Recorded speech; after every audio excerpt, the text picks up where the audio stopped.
So, ito na po yung stock room ko. Malinis na rin. So, ready na rin po tayo sa second floor.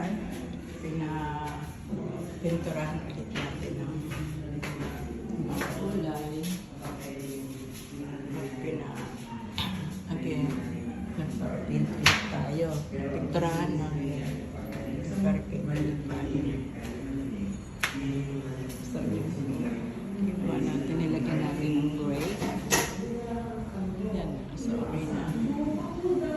Nilagyan natin ng color gray. So, ito yung apartment. Letter B.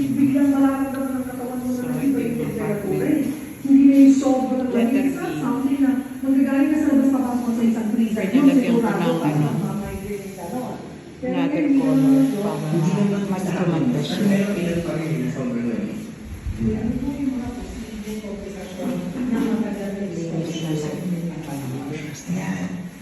Yun nga, nabanggit natin, heat exertion. So, ang nangyayari, pwede sa'yo, mahilo ka, masok-masok ka yung pakiramdam, pwede ka parang hinga.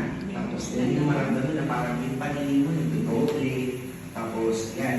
Then, pag nag-progress pa yun ng mas pangit, pwede ka na magkaroon ng tinatawag natin heat stroke, emergency. So, with that, ang pwede mangyari, pwede ka magbago yung level na